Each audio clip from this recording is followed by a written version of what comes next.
Na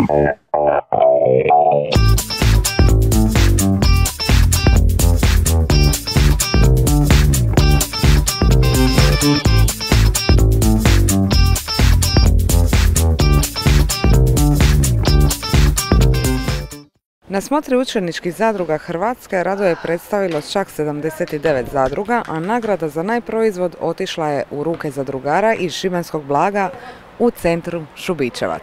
Evo, učenici su za ovo specifično natjecanje izradili jednu unikatnu keramičku zdjelu. Kako je ona nastala, čime je nadahnuta? Pa evo, u učeničkoj zadruzi Šibensko Blago, dok izrađujemo te razne unikatne uporabne predmete, nastojimo uvijek da nam je inspiracija kulturna baština šibenskog kraja. Tako je bilo, evo, i ovaj put.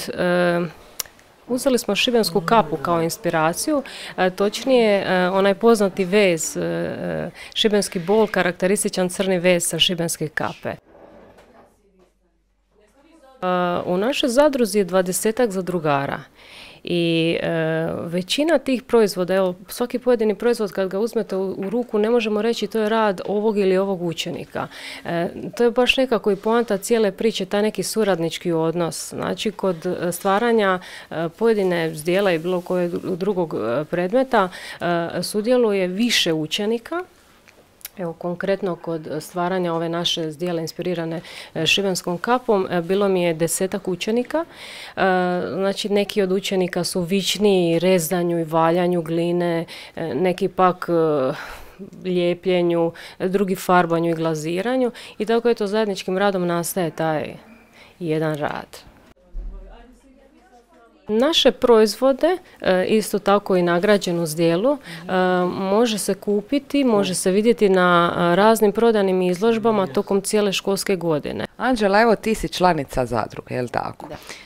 Što vi točno radite? Kako se radi u zadruzi?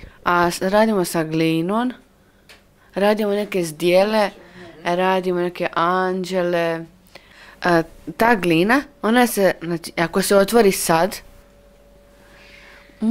možemo zadom da moramo brzo zatvoriti da se ne suši ta glina.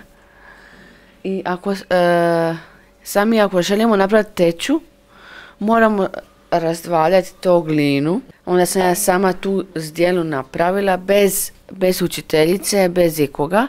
Sama sam napravila zdjelu. Sama. Samostalno.